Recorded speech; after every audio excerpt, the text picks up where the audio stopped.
Hi, I'm going to share with you today a lesson that I did with third grade in science. In this science lesson, they were to build a water filter. And to do that, they had to know about water pollution, and they had to know about the engineering design, and they had to be able to use technology to create a presentation to show the process of creating that water filter and the success of it, and how they could transfer that into helping our community and the water pollution that we experience. So I'm going to share with you a few of the technology pieces that I used. First, I had to check their knowledge of water pollution. So I was going to use quizzes. I found a few quizzes that I used with different classes. I used different ones, just to depends on the class and depends on how much knowledge they had.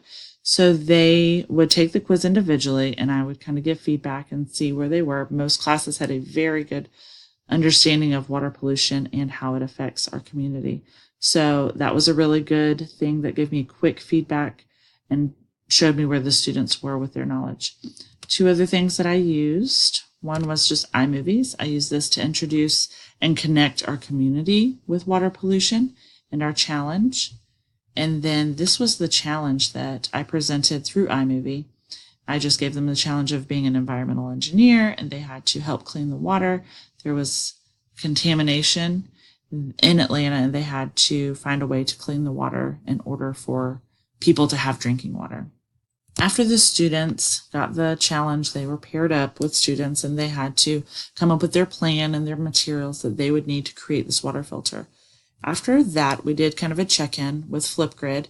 I presented them with a video and asked them what materials they had chosen and why, how they were going to be layering the materials, and then their predictions on how well their water would clean up using their water filters. With this, they can give peer feedback, they can respond to me, but they had to create a video straight to me, directly to me, and then I would give feedback from there on their progress and kind of if they were ready to build or not.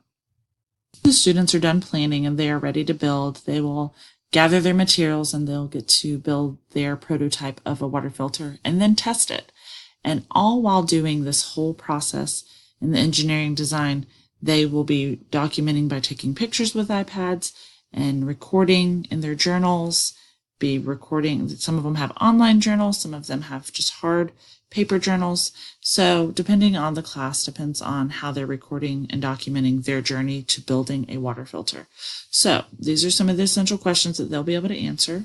What strategies did they use to design theirs? Was their design successful? Why or why not? And how can they improve it?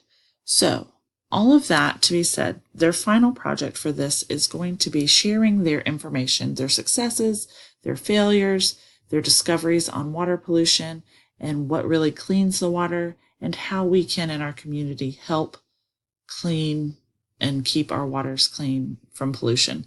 So they would have to choose a different technology of their choice. They and their partner would have to agree upon which technology they want to use.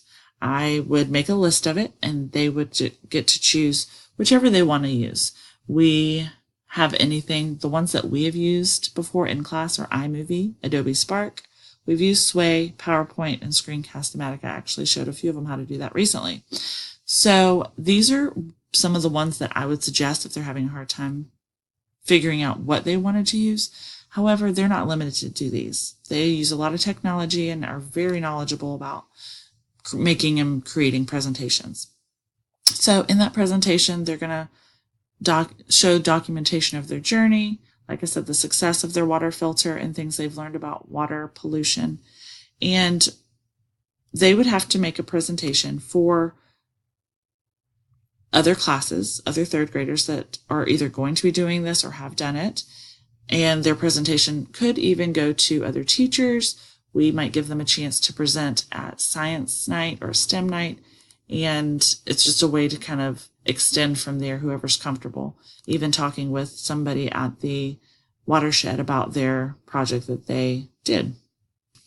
Some of the challenges that I faced were just time constraints. The students would get very interested in what we were doing, and they needed more time to complete or research, or they wanted to test again their water filters. So that was the biggest challenge that I saw, and I think that I would just extend it and make it a little bit longer, maybe do things more in their classrooms, have them do a few of the research and trial and error things there. So I think it was a great lesson. I think the children really enjoyed it, and I will definitely be doing this again next year.